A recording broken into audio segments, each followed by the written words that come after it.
opinion going into it, I thought he shit all over himself, and he didn't. It was actually pretty good. I like Sugar Dunkerton as well.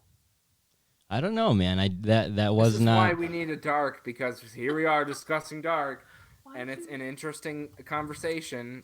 So let's do it on the podcast. Well, we're on the podcast. We're live. We're ready to go. Let's go ahead and jump right into Dark, everybody. Phil, you want to talk about Dark? Let's talk about Dark. I know you're not ready to talk about Dark, so let's do it. All right, the first match. why did you keep this rug? The first match, see? You're such a liar. You did not. It's not started. I promise it is. We are trying a new style this time. We're going live, man. We've been live since you started talking about Dark, so let's go ahead and talk about Dark. Because he always does a little intro of someone's voice from the There's no intro, I promise. I know you're lying because my phone didn't go off, and you just reminded me to shut my phone off. Anyways, so we started out Dynamite with Kenny Omega. He is joined by Tony Schiavone. On commentary, Cody Rhodes head into the ring. I promise you guys, we are live. So let's jump right into Dynamite. We have Omega joined by Tony Schiavone. I actually missed this match. I wasn't all there for this one. I was actually totally asleep, not woken up in time. So you guys are going to have to run through this one for me. Jimmy Havoc versus Cody Rhodes. What was this? It was fine. There wasn't anything offensive about this match. There wasn't anything particularly mind-blowing or entertaining that I could say to make it stand out.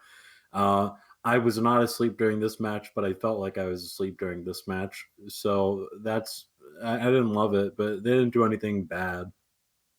Yeah, I think again, it's one of those matches where Cody has a match against somebody of lesser value than him, basically on a TV role. Jimmy Havoc hasn't been on TV for quite some time, so it was an interesting matchup even when it was announced. You kind of assumed you knew who was going to win. And again, it was one of those Cody matches where I didn't really believe that Jimmy Havoc ever had a chance to actually win the match. Yeah. You know, it's not like it was a terrible in-ring product, but I think the fact that you know who's going to win going into it kind of undermines the quality of the match. Jimmy Havoc looked good here. He didn't look like a loser by any means. The match went a decent amount of time. He got a lot of offense in. He did his shtick where he was a very dirty fighter, biting fingers and whatnot. But again, you never really believed he was going to win. This was an issue on the show, and I'll bring it up again on the later segment. But again, I never really thought Jimmy Havoc was going to win. Yeah, this is one that I definitely wasn't too disappointed that I missed out on. And it looks like it took up a decent amount of time. The thing about this one is it just like Phil said, you didn't have a lot of belief that Jimmy Havoc could come out the victor in this one. I will go back and watch it to see it in terms of match quality, but from the sounds of it, there was nothing that really stood out. And the unfortunate thing is it seems like this Dynamite really didn't get rolling until after I woke up, as weird as it sounds. And it even took a little bit after I was tuned in to really get into what was going on, because it wasn't the same as last week. The intro or the beginning of this week's Dynamite was about as rusty as the beginning of this podcast was, where it wasn't as smooth as things were. It wasn't as fun as things have been without the crowd last week. Yeah, the crowd not being there was a huge aspect to this. I think not the crowd, but the people, the boys around the ring. That being gone made this a whole totally different vibe, and really, I wasn't really invested in the show at any point in time. Yeah, it seemed. I didn't really think about that when I first viewed it, but now that we're sitting here and reviewing it, it makes sense that maybe this match felt flat because there was for me that initial shock that there's nobody at ringside and we're doing these cheesy little in the corner segments where everybody's in a cramped small room, and it seems just it's confusing on a health scale. It's confusing on an entertainment scale why they went to this after last week was so successful. It kind of set the tone for the atmosphere for the show because there was nobody there at ringside. Yeah, it just and that's the thing. They did the Spears backstage running, gambling and stuff like that in the side corner view throughout the show. They were doing this, and it was like they were trying to redo what they did last week, and you just couldn't recapture it in a way that worked, and it just didn't. It didn't come off very well in the way it was presented, and it was unfortunate because last week worked out so good, and they came under fire for a little bit of the stuff that they did, or maybe they were just limited in the amount of people you could have there. But literally thinking about it, it makes way more sense to have spread people throughout the ring area of the crowd than to have put 6 people in a small room like that, screaming all over each other. Yeah, when you're talking loud like that, you're probably like spitting and shit as you're talking, and so.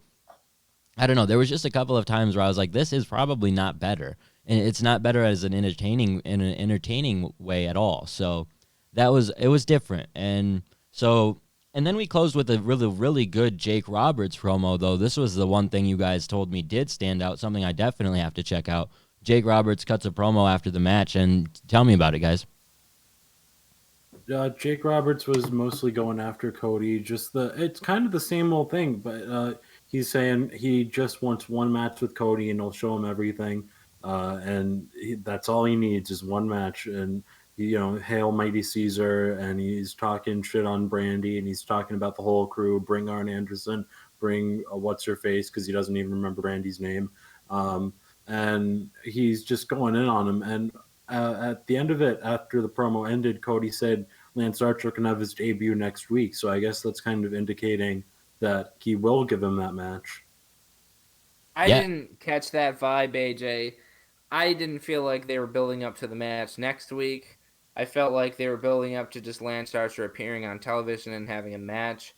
I don't feel makes it seem like Cody bitched out then. He definitely, I don't know what angle they were running there where it felt like Jake Roberts just wanted Lance Archer to appear on Dynamite, and Cody was just like, no, it's not going to happen. But okay, at the end of the day, yes, I'm going to change my mind. He can show up on Dark, or he's going to show up on Dynamite, and it doesn't really matter. I liked the promo. Jake Roberts, of course, is a very good talker. Really changed my mind on how I felt about him originally when he appeared on television, and I thought, oh, here's another old man kind of taking away time from people who are up and coming and deserve the TV time and the exposure. But he's really proved himself in the short amount of time he's been on television. Totally agree. Wow, Phil with a major anti-Jake Roberts stance initially. I didn't necessarily get that vibe. I really felt that he could help elevate whoever he was paired when with. It happened, I was confused as to why he was even there, but he's definitely built up Lance Archer before he's even stepped in the ring, which, I mean, I don't know Lance Archer's ability to get himself over to promo. I mean, Brody Lee, I have comments on his segment later on. I kind of felt, it all kind of ties into what my expectations were 2 weeks ago.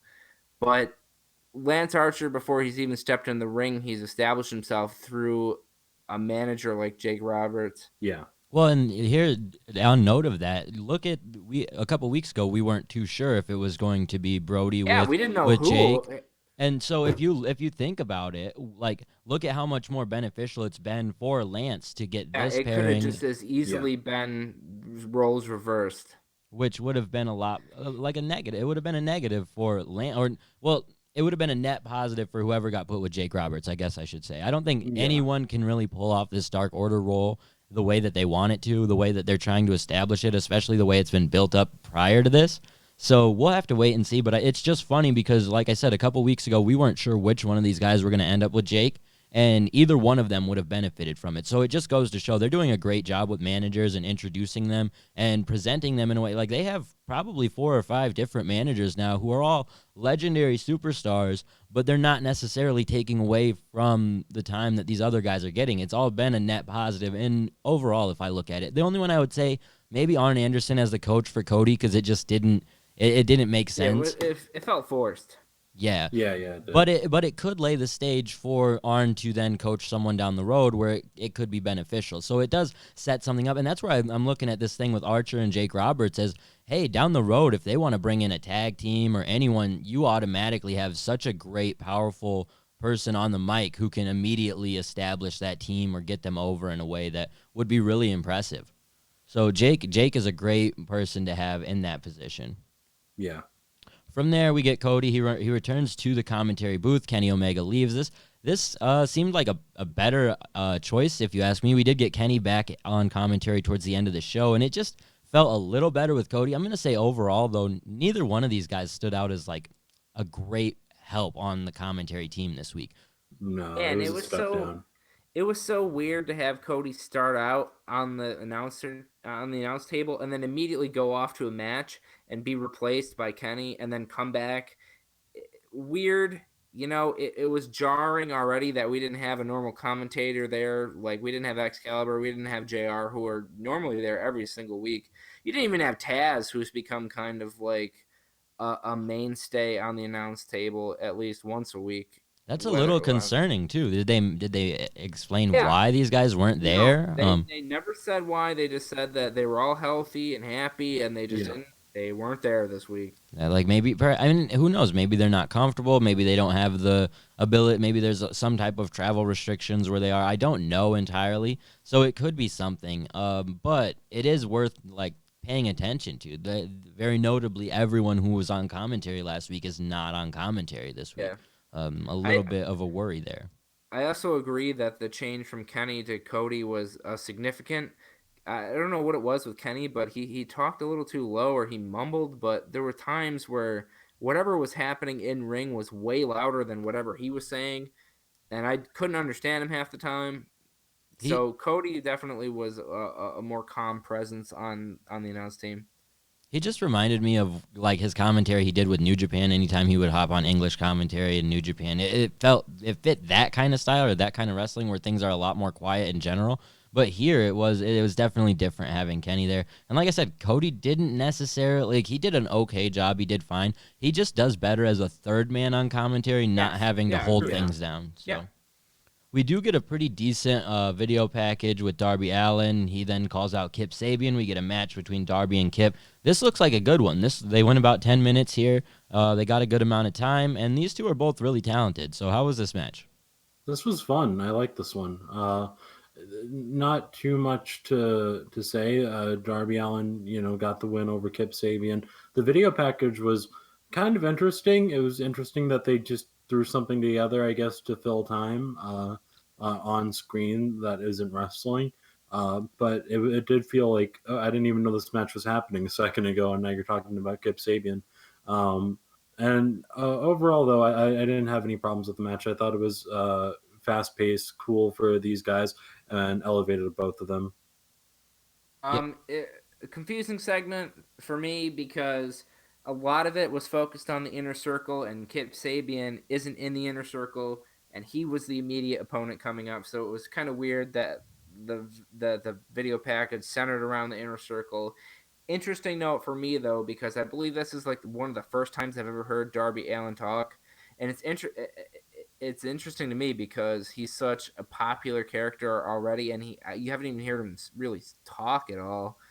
So it just speaks for the volumes of what he's done in the ring and his performance in the ring without even speaking. And did the video packages that he does, because that's the thing that they do really well with certain people, and it's the thing AEW in general does really well is video packages that can help get a superstar over that aren't just necessarily to fill time, because at the end of the day they elevate what he's doing. They elevate Darby. They did a good job at elevating Archer a couple weeks ago with a vignette. So it's these vignettes that are doing a lot more for AEW than even a lot of the wrestling that these guys do. Because like you said, we haven't heard Darby speak. He's been in a couple really good high-profile matches, but it hasn't necessarily been anything to write home about either, but he still stands out as probably the biggest person that they've made thus far. Yeah.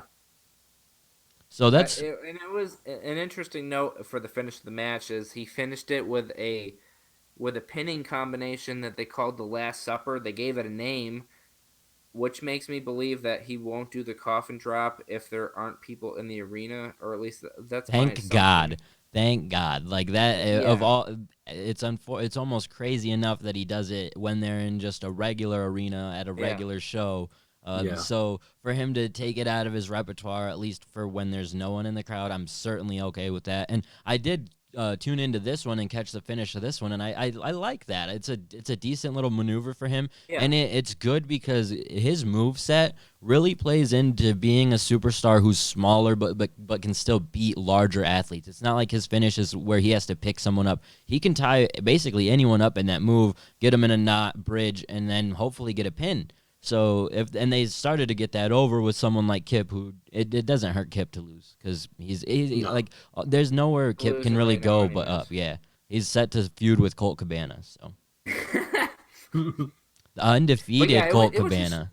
It was just shocking to me because it's just such a drastic change from his normal finish. So I was like, oh, his finish now is going to be a pin.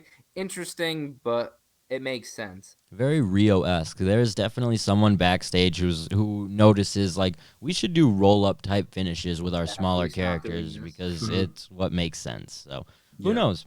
It works for Darby. It could work, and it sometimes works for Rio. So after that, we get a Jake Hager highlight video package. This was whatever. I'm not huge on Hager, but the video pack, like in terms of some video packages get people over, this was just like a traditional MMA style video package where it didn't do a whole lot for me because we follow it up with a match against Chico Adams where Jake wins in about a minute. It's very quick. It's what I want from Jake Hager matches, but at the same time they're not as, because it's not a real fight, it's not as aggressive or whatever. So it just kind of comes off as clunky at times. I didn't mind it just because it was so quick and it did what it was supposed to do. I thought it was fine. And I thought the video package was a nice touch. If you're going to have him go out there and dominate a guy, you might as well put him over a little bit before. I think it's just going into the place I want it to, where Jake Hager is a monster and beating him should be a big deal. Oh man, I did not have a problem with the video package.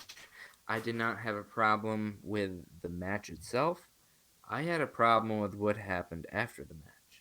Well, that's what I mean. If they had, if this had been a better video package, if this had been a more dominating victory, maybe John Moxley attacking Jake Hager and setting up to a Hager versus Moxley match wouldn't have felt so like out of left field. It still would have felt random, but if it was a more effective package, if this was a more effective match, you really look at Hager as a dominating force and not someone they're building up to be a dominating force, then Yeah. going into this match, it would be a lot more interesting. You would have a lot more on like, oh, will Moxley maybe lose to Hager because Hager's undefeated?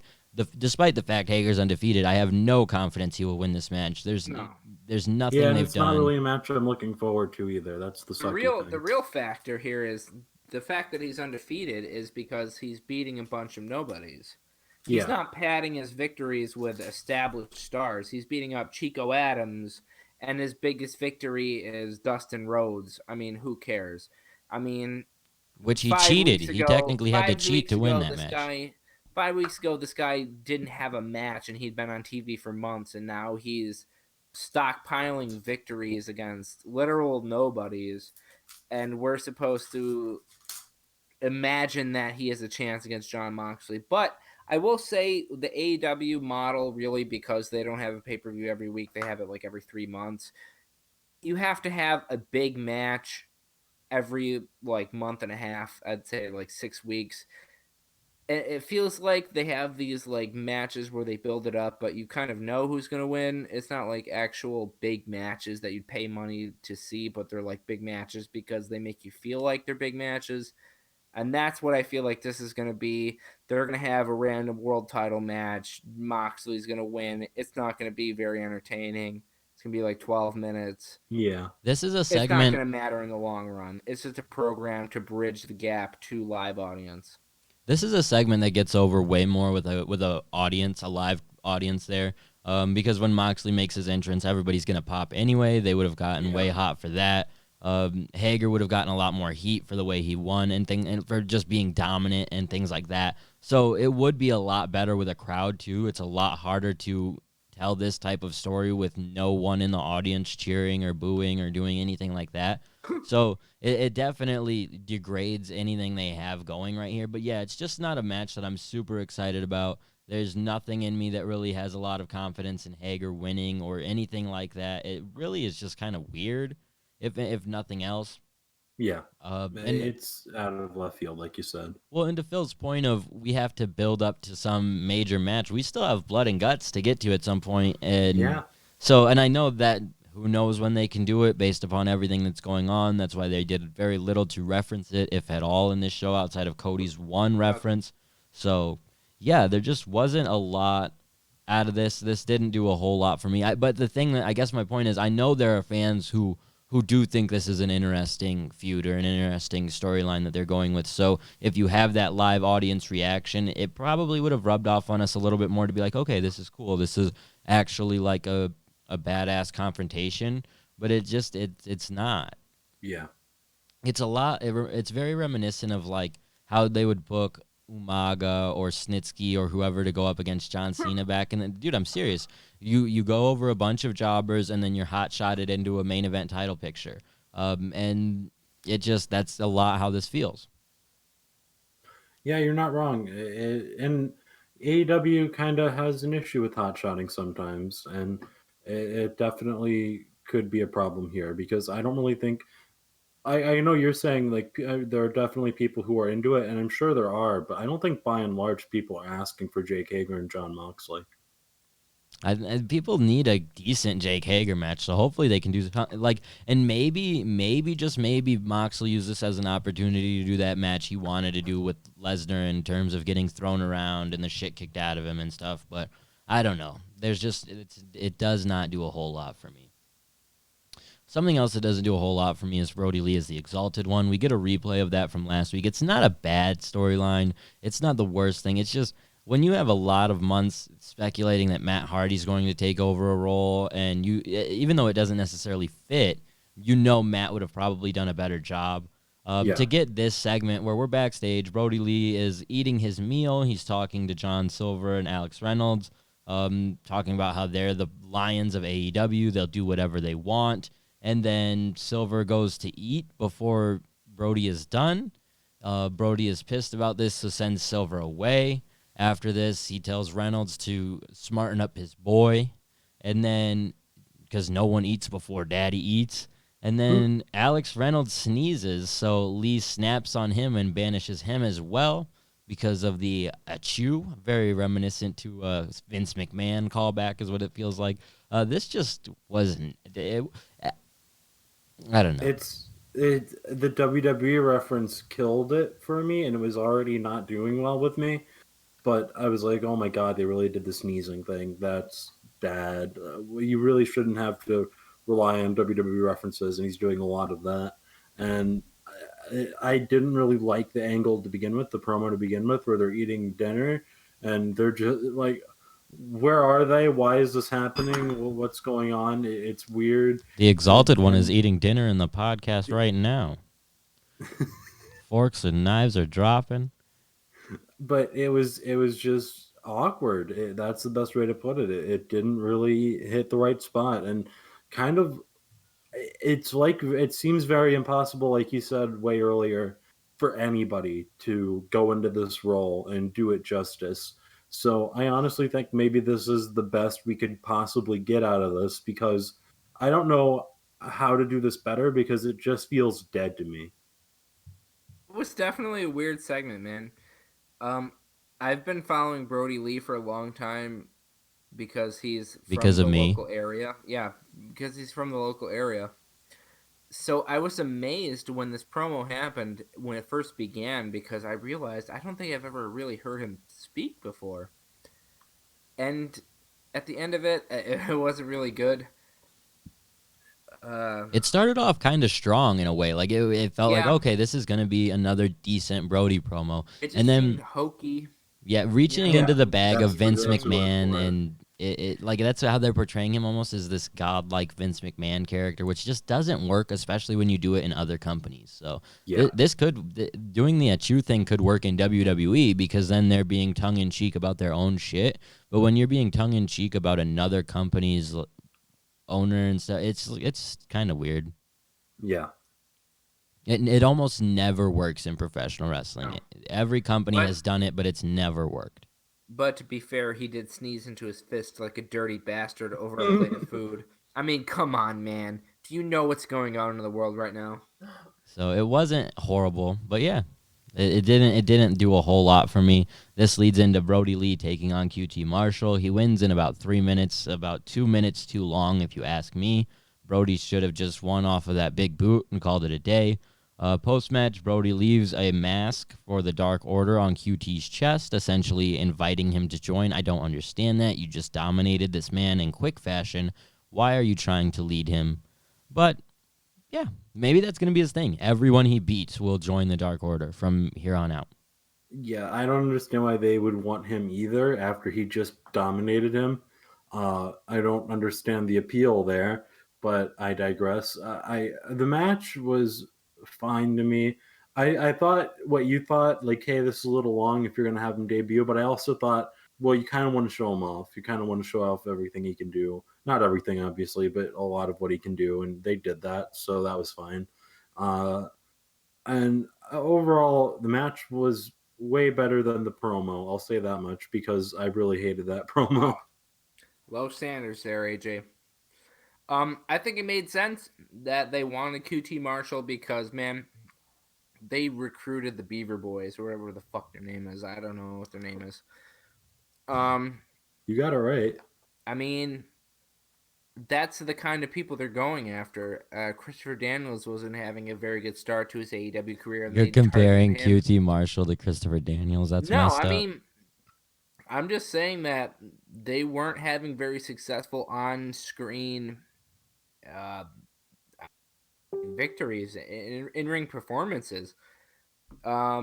Those are the kind of people that they seem to be targeting. They don't really target winners per se. They target losers. So I don't have a I don't vehemently disagree with your opinion, AJ, but I think that there's justification for why I understand that. I just think it's weird. He's supposed to be changing incongruous. the tone of the Dark Order, though. He's saying they should be able to do whatever they He's want, like yada, saying yada, Alex yada. Reynolds and John Silver suck a second ago. I agree What are that you he doesn't doing? fit And the then mold he's saying, there. QT Marshall, man, I just killed. Come join me.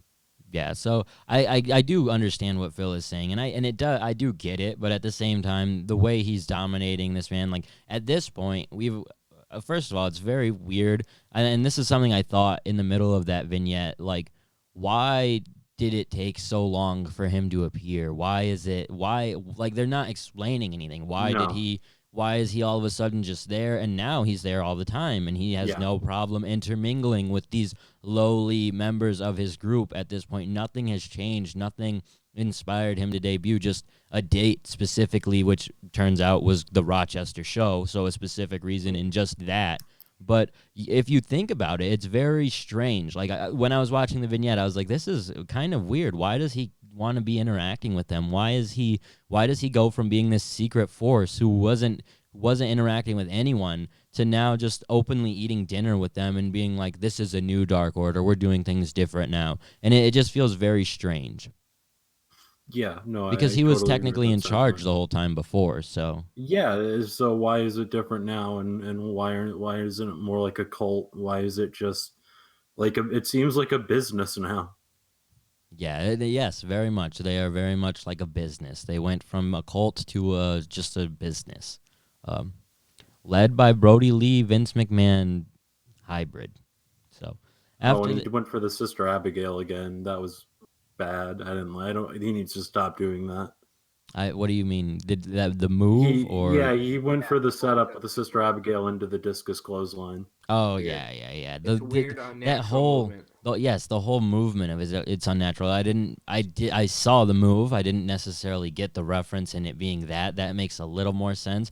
But man, it doesn't look good at all. It's not smooth. It's very clunky. It feels like a move you would make in WWE 2K in the finisher mode. Yeah, it does. So there's that. That's Brody Lee's finisher. After that match, we get highlights of the Elite versus the Inner Circle feud and the debut of Matt Hardy from the previous week. A lot of highlights, replays, stuff like that. Because then we go to a replay of 2 weeks ago when Nick Jackson was attacked. And Vanguard 1 is apparently doing field work for AEW. He goes off to Nick Jackson's home to check on him, make sure he's still alive. He's there working out. Doesn't want to talk to Nick at all. Just checks on him for 2 seconds and then goes back. So... And apparently Nick can do all of this working out, but he can't participate in the match. Seems weird. Yeah, that was confusing. Why would you have him like perfectly healthy and he can't be in the match now? Or maybe it's just they replaced him so he can't come back. I don't know. Or maybe he's not medically cleared. There could be a few reasons, but it's weird to show that. If he's If not you're paying medically attention, cleared. he's only at 61%. Oh, okay. Fair. Vanguard 1 listing the exact percent. I'm not Ah. gonna lie, man. That's perfect. I'm done complaining. I take back all complaints. They got me. So yeah, I mean it's a funny thing to do, but that works. So it's a good explanation of where Nick's at and how long he'll probably be out for. He still has 40% to rejuvenate, according to Yeah, Phil. exactly. 39% to go. So from there, we do finally get back to some more matches. We get the main event match, actually, so not a whole lot of more matches. But we get Kenny Omega taking on Sammy G, defending the Mega Championship. Kenny retains in about 24 minutes. This was a really, really good match. Not great, not like a 5-star or super match. Me and AJ referenced the fact that at bare minimum, these guys would give us about a 3.5. It's fair to say this was probably about a 3.5. It's not to say they did a bad job. It was just it was a fine match, and that's what happens with Kenny a lot, where we go into it like, man, he could produce a 5-star match with this guy, but Kenny he never gives it all away in his first matchup with someone. So it'll if these two meet again down the line, perhaps. But what were your thoughts on this one? Fantastic match. Definitely what the show needed. It's good that that the main event happened kind of early because I was really feeling like it was starting to drag. So I was super into this match. Thought it was great. Had to break away from it for a second, but honestly, it didn't take me out of it at all because when it came back in, they were just doing more crazy shit. I thought Sammy G came out of this looking like $1,000,000. I think he looks great. I think it definitely helped elevate him to make him look more like a guy because he lasted 24 minutes or 20 some odd minutes with Kenny Omega and for in a championship match. I feel like you get a bit of a rub going off of that. I say the 3.5 rating is a fair rating. I really thought going into this match that it was going to be great, and it was just good. And I think that expectation going into this match, maybe it was because the show seemed so lackluster leading up to that point, where I figured, hey, there's at least this one thing to look forward to. I know both these guys can really bring it. They're going to bring it against each other, and it's going to be great. And it was just good. It wasn't bad. It was obviously the best segment on the show. I think Sammy looked good here. I didn't think he looked really good to that point where you're elevating somebody to take that next step. I don't think that was the case. The match was kind of slower than I thought it would be. I think that's why it wasn't as good as I thought it would be, because there was a lot of Sammy doing work on Kenny's injured hand. It seemed kind of like a Cody match where you're focusing on a body part and being very technical as opposed to the high-flying new style of the current generation. Just cut to the chase. There weren't enough false finishes for Phil. That's the truth. That's the truth. I love the false finishes. Sammy didn't hit any big moves.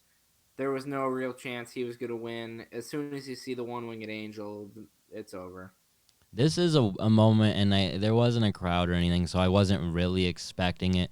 But it's a moment where you want to use a move to help someone get over. If they had done that move earlier in the match and maybe he gets a rope break or something, you can elevate him simply off of that. And it's not to say I'm not necessarily on board with Phil that I think it did nothing, but I do agree that it was slower because they were trying to do so much outside of the ring because there wasn't a crowd. So I think Sammy was trying to do still a lot to just create a reaction online or to people who are still watching, not necessarily just focusing on the match. Because it's funny, me and AJ were talking about how we expected a lot of inner circle involvement, or at least a couple of guys getting involved. And this was a straight match. They got just a straight singles match, which probably helped it. There was not a whole lot of outside interference outside of Brandy slapping Sammy. So it paid off and worked out for the match overall. But it did hurt in some ways because they were trying to tell so much.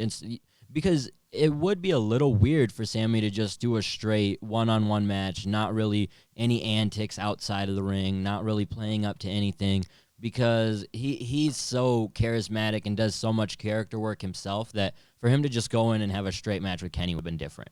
So, and the one thing that does help, too, is he was so focused on Brandy throughout this match that it did end up hurting him. So Kenny didn't just straight off win.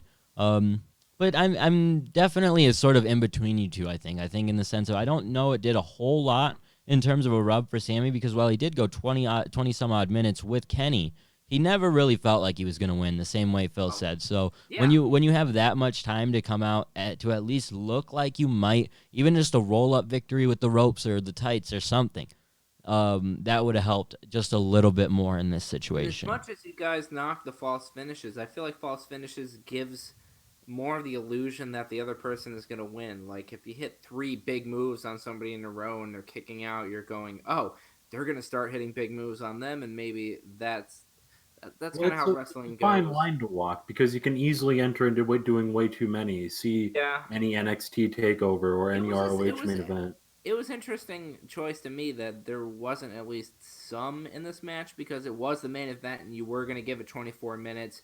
Why didn't we showcase Sammy a little more? At least, even if Sammy kicked out a couple of times of some big moves, Kenny has other moves that he wins matches off of often enough Yeah. that I mean, Sammy could have kicked out of one of those. Did Sammy even go for his big flippy move?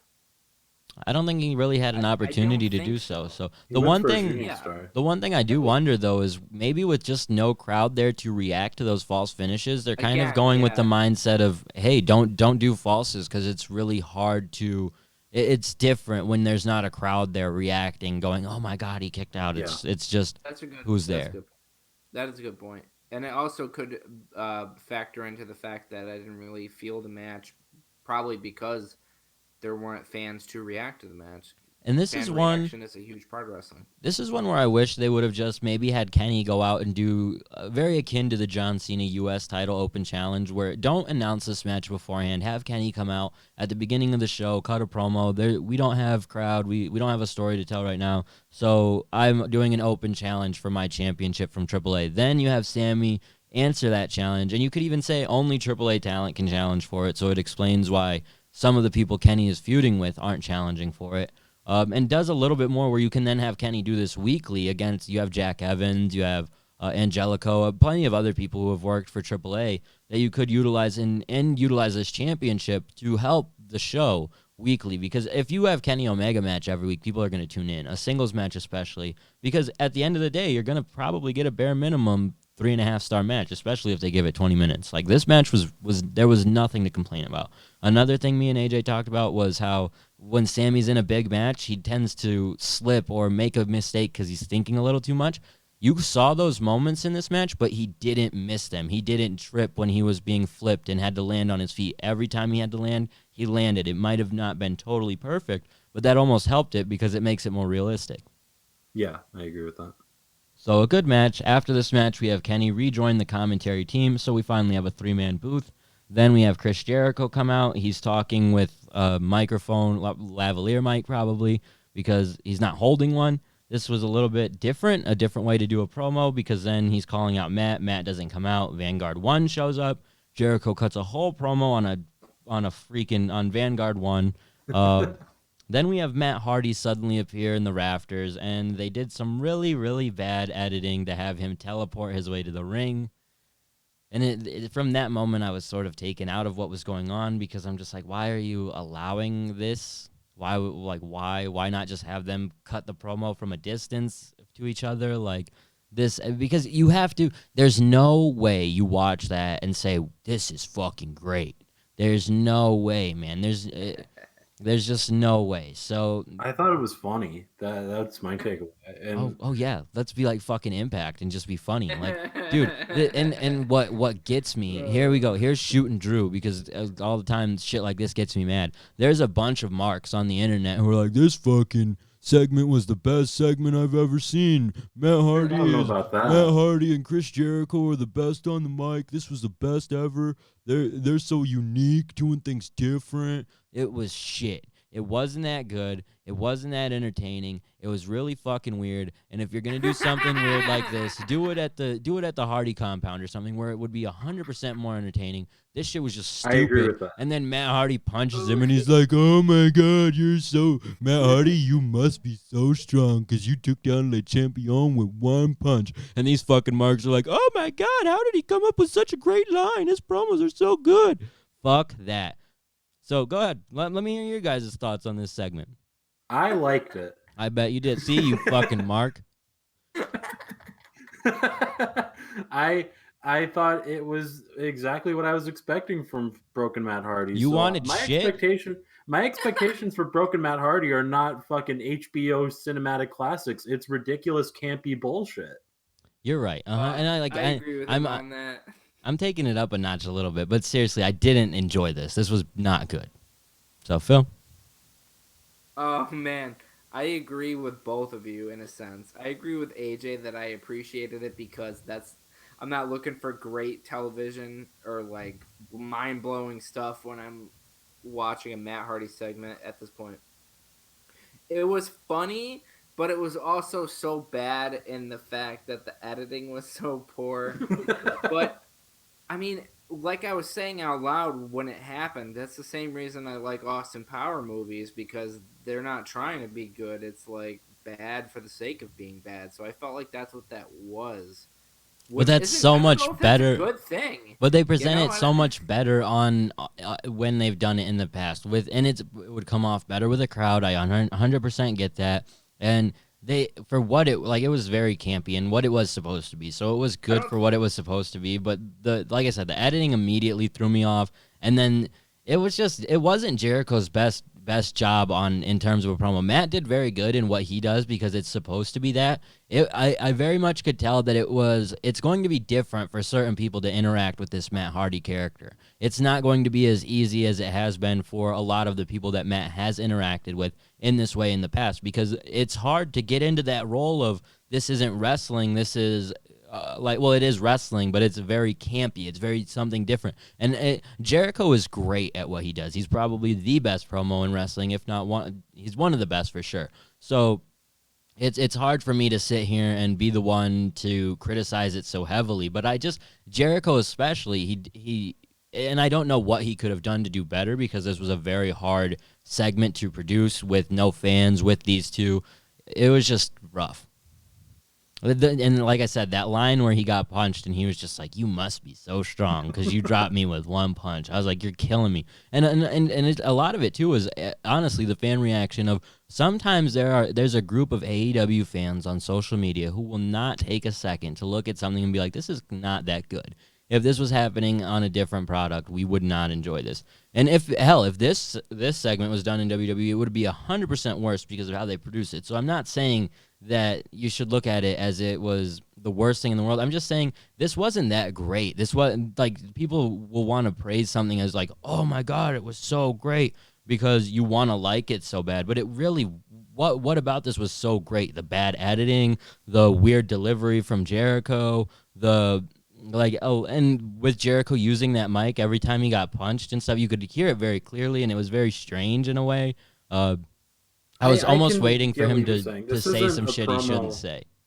This isn't a promo I'm going to go back to and watch and go, "Man, that was so good." I dare you to. It's just something I thought was funny in the moment, and that's the best I can say for it. But that's what I expect Matt Hardy to deliver, and that's what I got. So I can't hate it or anything. I want to hear Jim Cornette's review of this. Maybe he'll speak more highly of it than I did. It's definitely something that you couldn't do with a live audience just because of you couldn't even Shitty get editing. Jericho's- Oh man, that's couldn't even get unfortunate. Jericho's hair to Man, stand still. that You can't sucks. Get audiences to stand still. I agree with you that it was weird. It took too long. At times it was good, but most of the time it was very bad. When Matt Hardy started talking about Abraham Lincoln sitting in Martin Luther King. third row. He has a dream. That totally took Kira Maximilian. Nah, I'm not gonna lie. I loved that shit. shit. No. I When he's agree talking with her about the that- essences being there and shit, dude, I'm like, I'm That was- there. that was good. I'm in the crowd right now. I'm with him. And then Martin Luther That King was was the sitting part right that beside was- me. Like, Yeah, I didn't no, expect you that go- shit you at go- all. You go a step too far when you talk about Martin Luther King and Abraham Lincoln. Who the fuck can relate to that? But when he's talking about the essence of the fans there, it totally makes sense because of the environment that we're in. Nobody can be there, but the spirit of the fans are there. That's great shit, man. That's awesome. All the other additional dressing to it, Martin Luther King, Abraham Lincoln, all of the legends of the world being there, I don't care about that. Who cares about that? And like, but all right. for a moment it was really great, and for most of it though it was also not shows great. how insane. You know, I'll honestly like renege on some of how upset I was a minute ago because honestly, well, no, honestly, a lot of the stuff that sat in my mind was all the negative stuff. I kind of forgot about the actual promo part entirely, but they did a good job at doing what they need to do, and Matt especially in trying to explain that there are still fans there, but they're not there, and the way it was presented. Phil hated it, but I actually liked that part. So, and it goes to show that's what it is all about. It's supposed to entertain you in general, but it also caters to a different audience at a different moment, almost like minute by minute. So it was good in that regard. But the thing I guess that bothered me the most is I would have just done it so much differently. I would have probably not had Sammy have a match tonight. I would have had him and Jericho drive across the country to Matt Hardy's compound. You have so much content you could film with that, and then you have them interact at the compound to close out the show. It essentially you could wipe out a lot of the boring stuff we got, and instead get a much funnier episode of Jericho goes to North Carolina to meet Matt I Hardy. totally agree. Yes, And utilizing the compound in any way right now would just be the best move, to be honest. so I mean, I get why there are reasons why you don't want your talent traveling across the country in a car and stuff like that. So it's they did what they could with what they did, but I really wish they would have watched that clip of Matt getting to the ring and been like, no, this is not good, and it really set the tone of what was going on for things to continually not be the best. And it dude, listen, I get that this isn't a traditional episode of Dynamite, but it's definitely strange when we're supposed to be watching a professional product, and you could tell by the main event, the main event segment, whoever's involved in it is bombed. Last week, Sammy G very clearly wasted singing to Jericho's theme song. Jericho looked bombed himself coming out. That's speculation. Maybe he was super tired, but I'm just saying he looked. And I'll give it to him. If he was bombed, he gave a perfect promo in terms of he didn't really fuck up any words or anything. So maybe that's just me shitting on a guy who looks really tired. So, but I don't know. These Dynamites aren't going to get better, obviously, and it really speaks to the fact that we wish they would have taped some stuff last week. Yeah. But definitely not the worst episode of Dynamite. They close out with a good enough segment for people to talk about, and there were a lot of like catchy things that could easily go viral in that, the delete elite thing and stuff like that. So it wasn't that bad, but it was definitely not my favorite segment of the night for sure. Overall, not the best episode of Dynamite, definitely not the worst, but hard to compare to last week's episode with Brody debuting, Matt debuting. Yeah, But that's hard to live up to. what would you guys rank it? Go ahead. Let's start giving Dynamite some rankings at the end of. Out of what? Out of 5? Out of 10. Out of 10. I'll give it a solid 6.5. That's way too generous. I Oh, will give no. it a 4. A 4. Oh, a 2 from Kira. I gave it two. Jeez.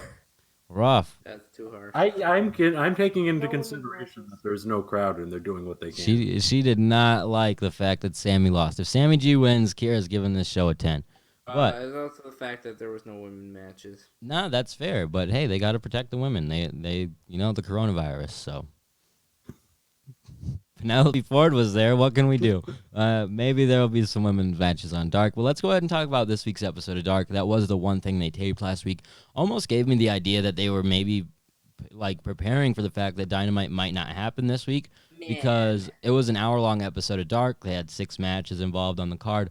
But I was shocked because when they talked about and touted a double episode of Dark, I thought we were going to get a 2-hour show. Instead, we got very short matches, many very short matches. And I agree. When I heard that there were 6 matches taped for Dark, I was excited because Dark is usually at least somewhat entertaining. This was pretty entertaining. I'm not gonna lie. I mean, no, I'm not saying. All right, I worded it incorrectly. It wasn't not entertaining, but there were a lot of new faces there. There's at least one marquee match that makes you want to tune in. This didn't really have that. All the matches were short. I was confused. I even messaged you guys when I put it on. I was like, I knew there were 6 matches, so why is it only an hour long? I was like, is there a second part? Am I missing something? And I watched it, and no, they were just all very short matches. Yeah, and the one thing about it was they definitely cut out any of the extra stuff they do. It was very much match to match to match to match. The second the last match was done, the show was done. Like there wasn't cutting to the broadcast. There wasn't any big swole PSAs. There was none of that crazy stuff on Dark this week. But it was a decent enough show, and as Phil said, there were a lot of new faces on this show because AEW did something that no one really thought about doing, but good on them for doing it. They brought in a ton of indie talent who are all out of work because of the coronavirus, struggling to make money, obviously, especially if this is their only way of making money because there aren't any independent shows going on. So good on AEW for giving these guys a payday, helping them out in some way, shape, or form. Who knows if it's going to be this group consistently being brought in for Dark tapings? Maybe they'll bring in some other guys for tapings. I would like to see this just be the style of Dark in general. This is what I wanted from Dark from almost day one, where we utilize independent talent who might not be brought back all the time, but if they are brought back down the line, it would help to have this this history built in. Like he showed up on Dark a couple of times, and hell, maybe once in a while you put those guys over, even if you're not going to keep them around, just to build a storyline for someone. So it was a really interesting concept and a smart concept, so I liked that. Yeah, no, I totally agree. Utilizing indie guys on Dark is a smart move. I still would like Dark to have matches where I don't know who's going to win. Like Yeah, that's fair. If you could sprinkle in a couple indie guy matches and then put on a match with two roster guys, I would like that. But definitely clever way to utilize Dark, and definitely a great thing to do in this time right now. It's waiting for the Brandon Cutler library and main event of Dark. That's all I want. It'll be the main event WrestleMania match. The biggest match Dark could produce. I don't know. But this week's episode of Dark, we start out with Jake Hager taking on Joe Alonzo. A very quick win for Hager. And this one, he wins in a minute. Joe Alonzo doesn't do a lot to impress me. Apparently, he got this gig through doing a couple of vlogs with Sammy, and they've got something running there, according to Wrestling Twitter. I'm not familiar with it, but good on him for finally getting a match, but didn't really get a lot to showcase himself here. Who could care about this match? It was 60 seconds long. Alonzo didn't do anything. Hager got a quick victory. The must-see moment of Dark for this match was when Jake Hager he hit the rock bottom and locked in his submission finisher. And that made was it look better. You're right, 100%, and I agree with you there. So must-see moment there. From there, we get QT Marshall teaming up with Dustin Rhodes to take on John Cruz and Matt Sells. They also lost in very quick fashion. This one didn't have my attention very much. I'm not gonna lie. No, me neither. If you're an avid listener to the podcast, you know I'm not a huge fan of QT Marshall. So tell us about it, Phil. What was the must-see moment? I liked this tag team, man. I they didn't really get a chance to do anything, but I thought they had a cool look. The guy came out with his girl. That's interesting because the guy's cool enough to have a girlfriend, so he's automatically a cool guy. Matt Sells had a cool look. He had the bleach blonde hair. He had the jacket, the sunglasses. He looked like a cool dude. I immediately vibed with him because he reminded me of every single 2K character I've ever made on WWE games. So I liked this tag team. They lost in quick fashion, but if they showed up again, man, I would be totally fine with that. Yeah, I mean, I'm not necessarily clamoring to see John Cruz and Matt Sells again, or QT Marshall and Dustin Rhodes, but I would probably rather see Cruz and Sells, so screw it, bring them back. Just didn't do a whole lot for me. QT and Dustin are fine as a team, I guess, but it's not my thing. From there, we get SCU taking on Shawn Spears and Robert Anthony. Robert Ego Anthony from the Shawn Spears Find a Partner Challenge on Twitter, or whatever the hell it's called. Doesn't do a very solid job as Spears' partner. Spears once again coming up on the losing end. I don't understand why we're going to do this one for 6 months the same way we did the Dark Orders feud for 6 months, but this is, I don't know. Do you remember his weird cape? He came out in a cape and he looked like the Hurricane, but from Japan. Now he's in trunks, so it's just he's changing it up, but no, not Shawn Spears. Robert Ego. Oh, I knew what AJ was talking about. Man, I strangely liked this. I thought Robert Anthony was kind of cool. I admit what AJ is saying. He didn't even have a girlfriend. How could he be cool? When he came out with his little cape, I was like, wow, this guy's a total geek. At first, I thought Shawn Spears was going to fight this dude one-on-one. and that was going to be the end of it. But I found out it was a tag team match. But he actually was pretty good. He wasn't overwhelming or anything. It wasn't great. He did good heel work. Oh my god. He apparently has 20 years of experience in the ring, which made me kind of sad because he's dedicated 20 years of his life to laughs, and I've never heard of him. But I mean, he took advantage of his opportunity here, man. He stood out to me. Did he the though? most. Did he take advantage of I this will say opportunity? this. Okay, I'll say Spear- this. He didn't win his He- match, and he got destroyed by his partner after the show. I'll What? take it. I'll say this. He got a lot of offense in. He looked good when he got his offense in. Of all the people and talent that they showcased on this show that hadn't shown up on AEW before, he left the most lasting impression of them all. But that is saying not a whole lot because none of these people were very impressive. Whether it be their skill in the ring or the role that they were given, losing to Jake Hager in 60 seconds. I mean, who can really stand out given that job? That sucks. Well, and the thing about him is, I had a feeling he might stand out before because I've never really seen him wrestle, but he's a social media presence. I've seen him on social media a little bit. I saw people retweet his little gimmick to become Spears' partner. So I saw this coming, and I honestly thought like he might be the guy, just because he does have that experience, 20 years in the ring, a veteran. He didn't do a bad job here, but obviously being dominated by Spears post-match very much shows that he probably won't be brought back. And then from there, we get Kip Sabian taking on Shug D. For those who don't know, Shug D is actually Sugar Dunkerton of Chikara fame. This one also didn't do a whole lot for me. I was pretty stoked to see Sugar Dunkerton in an AEW ring, but he's very much a comedic character. He didn't do a whole lot to impress me. As Phil said, there weren't a whole lot of people doing much to impress in these matches, which it says a lot to the length of time of the matches, but it also says a lot to just when you're watching a show with it's like two different sides. One side that is very much a professional wrestling roster, and the other side which is very much like obviously they're indie roster, but you could tell by their gear, you could tell by essentially everything they did that they weren't on the same par of the people in the ring. And when I know that there are indie talent out there who do have gear that looks professional, they consistently look great. It's a little bit of like, these aren't necessarily the guys I would have brought in. But I know you guys are huge Sugar Dunkerton fans, so what was this one for you? So your issue with him was his ring gear? My issue with everyone is their ring gear all the time. Well, his ring gear wasn't overly impressive or anything. It stood out to me. What about him was overly impressive?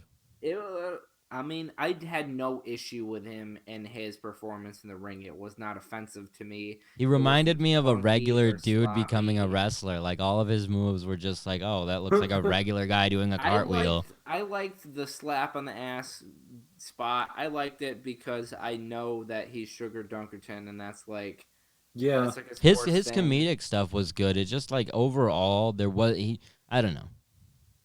Yeah, he didn't offend me at all. Like, he wasn't horrible. I didn't say I'll he was totally horrible. I just said his say, gear sucked.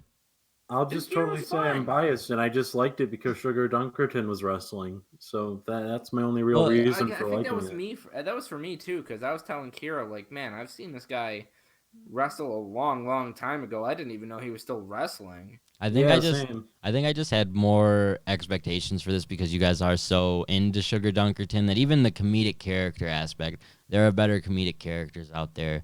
So it just didn't like even on the roster that they have. So I don't know. It was fine, and even the entire comment wasn't necessarily totally directed towards him. It was a lot more of the other guys, especially the guys in the tag team matches. Like it was just very much you could tell like this is an independent roster taking on a professional roster, which Phil always complaining about knowing who's gonna win. That was not. It just was weird. But it was fine. Shug D did all right, but I don't see anyone on this card necessarily standing out to be brought back. No, I don't either. But, well, I guess one guy for sure will be brought back. Phil's boy, Colt Cabana, taking on Brandon Cutler. Colt Cabana picking up a victory in about 4.5 minutes, continuing his undefeated streak. Colt, after this match, went on social media to point out the fact that he is former college football player. He's also Jewish and now on a 3-0 undefeated streak. If that reminds you guys of anybody, it might just be the WWE World Champion Goldberg. So that's what we're looking at. We've got Colt Cabana on his Goldberg run. Phil? What do we God. Didn't have a strong opinion on this. The opinions I did have were negative. Not a big Colt Cabana fan. I do find myself liking Brandon Cutler a little more. He's every got a week. nice attire. I don't care for his attire or his dice rolling stupid gimmick. I think it sucks. But his in-ring performance is actually pretty solid. I didn't mean to pay attention to Brandon Cutler, but I found myself one day watching his matches and realizing that he wasn't actually that bad.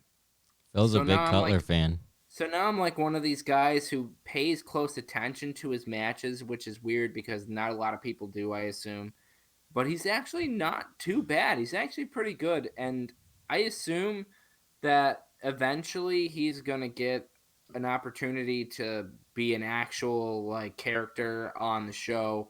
And he's going to have a chance to do something that is meaningful, especially because these boys with all the boys.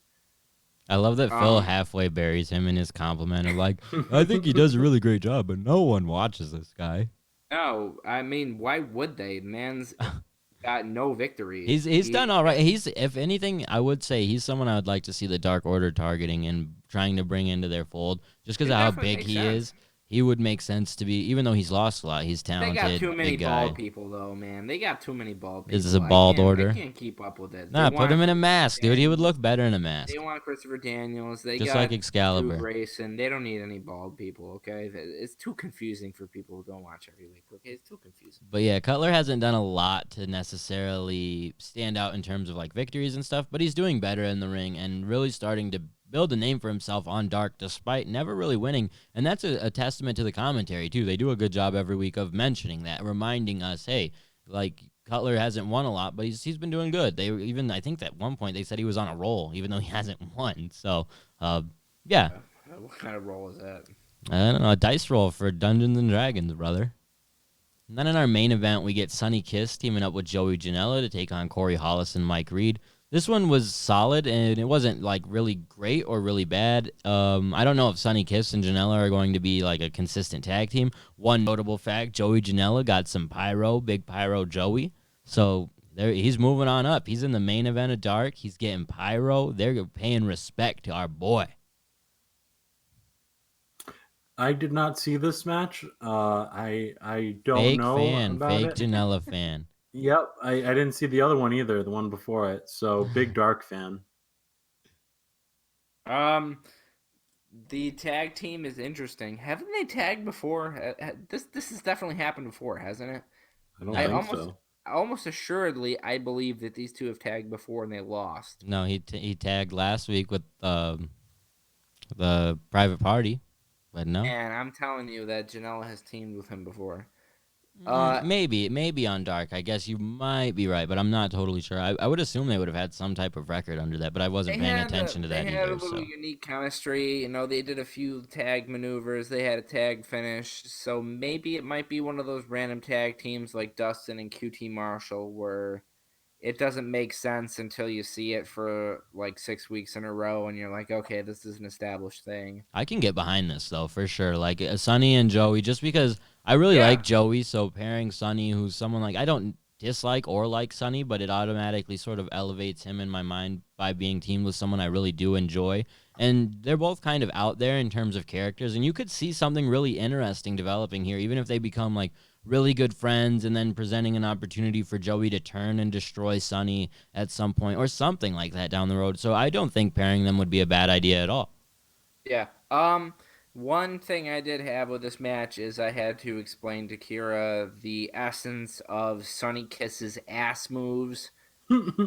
I had to explain that to somebody who didn't really understand what was going on She doesn't get how Um, asses work or what? and why I take such an issue with it. It's just still weird to me.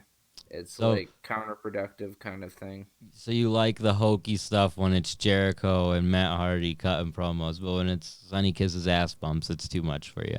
Yeah, I mean, you can we can have a conversation with it if you want to come at me at Twitter about it, but I will talk about this all day long. I just think it's so weird, and it's just a caricature of a culture that you're trying to represent. But that's just me being overcritical. I don't like it. I think you'd be just fine without it. And me and Kira had a whole conversation about it. It's definitely a conversation worth having.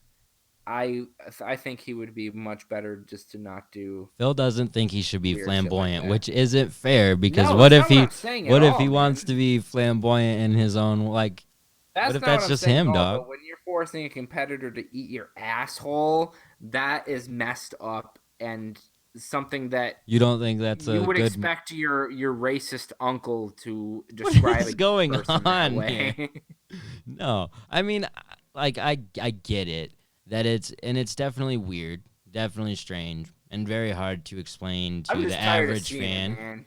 it, man. That's fair. I mean, and here's the thing about it is it doesn't even necessarily have to do with the fact that Sonny Kiss is a gay man because it would be very No, weird and hard to it's a explain weird even if it was representation of it. women, even if it was two women doing it. It's not that it would just be weird and very hard to explain. You'd be like, "What the fuck are you watching?" So no matter who's doing it, that's going to be your feeling. Like you can put any two people in the world in that situation essentially, and no matter what, if you have a stranger walk in the room, they're gonna be like, "What the fuck are you watching?"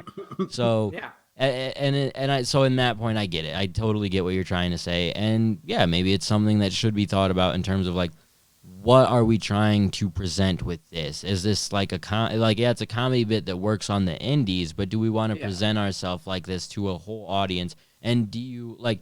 I get the desire to do things to stand out and make your character stand out, but if we wouldn't really want women characters doing this or just average characters doing this, why are we doing this? So It's like, are you trying to represent those kind of people in a comedic parody kind of way? Are you trying to represent a strong person like when me and Kira were talking about it with Nyla Rose? Like her character isn't just that she's a transgender person; it's a whole thing. She has a whole character.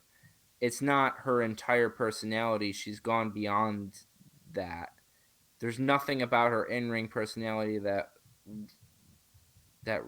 has anything to do with that. yeah, I well, and agree it's with what just you're saying. I think if you make your whole entire, I guess, sexuality, for lack of a better term, your character, then you basically turn it into a gimmick, and that becomes flimsy. well, Yes, that's my problem with it. and well, honestly, I think that the problem is too is just how over the top it is because Yeah. like I think that if and I might be wrong, but if it was just Sunny Kiss, maybe every match he's trying to kiss his opponent, but is unable to do so. While that is still representing like a different type of culture and some things people might not be comfortable with, it's a lot easier to stomach that than him putting his ass in someone's face and like. So I get that, and I think it's just a little bit it has a lot more to do with how over the top it is, and Yeah. and it would be that way if it was two straight women doing it in the ring. It would just it's a little bit much. I mean, shit, it's probably hard for fans to explain Rikishi doing the stink face back in the day. So it's like it isn't Yeah. even in totally because it's not because he's gay. It's because of what like how extra it is, I guess. Yeah. So yeah, I don't know. I don't take as much offense to it as Phil does, but that probably has a lot to do with the fact that I don't pay a whole lot of attention to Sunny Kiss matches to know that how consistent this is. Overall, though, a good episode of Dark because it just gave us a lot of content, a lot of wrestling. They were at the same venue they've been at, but it was during the daytime, so it gave it a little bit of a different aesthetic. And it kind of gave you more of a feel of what to anticipate on tonight's Dark because there weren't as many people in the crowd. They weren't doing so much with that. And so you could definitely see the difference between Dark and Dynamite from last week as well. But still a decent enough episode of Dark for sure. But overall, I think that covers a majority of everything we had to talk about. Is there anything else you guys want to add on? Nothing I can think of. Nope. I will add that if you guys are out there, you haven't seen that new Chris Benoit documentary by Vice. I know this is an AEW podcast, but we talk about wrestling-related things all the time. I know you guys haven't seen it. You guys should definitely check it out. Oh, it is definitely worth checking out. Very interesting if you're a wrestling fan. It's on YouTube. All you have to do is search it up. Did they release the second part of it? You can find the That's, second part on YouTube. So not through Vice, but if you just search it, I watched it last night. So it's really well done, a good documentary. If you're a wrestling fan, if you know about that stuff, or even if you don't know, like it's a hard one to watch because of how realistic it is. Well, obviously, but how much it hits home. We were all younger fans at that time, but it takes me right back to where we were at that time. So it's very much an interesting documentary, worth checking out, but a little bit of a heavy one. So if you're a little bit not wanting to deal with heavy stuff in your quarantine time, probably don't check that out. Check out Joe Exotic instead, The Tiger King on Netflix. But I don't know what that is. check you it and your out. goddamn Tiger King. The Tiger King, brother. But I think that wraps everything up for us this week. We're gonna have AJ. Go ahead, plug your social media. You can follow me on Twitter at Big Match AJ, and you can follow me on Instagram at AJ the Fitzy. And where can they find you on social media, Phil? Sign up for Ollie's Army at ollies.us.com. You can get 15% off your Ollie's membership if you sign up. 50% off your next purchase, actually. You can go in the store, you can buy those big rugs in the back. They run up to over $200 sometimes. Get a big rug for your family. You know, you don't know when you're going to need to make a large purchase. Oh my God. Purchase your Ollie's rugs. Ollie's obviously not a sponsor of this podcast, but a sponsor of Phil's day-to-day life. So shout out to Ollie's. Make sure you guys sign up. As always, you can catch the podcast on Twitter at All Elite Podcast. We're on Instagram at All Elite Everything. We're also on Facebook at facebook.com/All Elite Pod. And you guys can always follow me on Twitter at All Elite Andy. Until next time, see you guys later. Bye. I'm alive!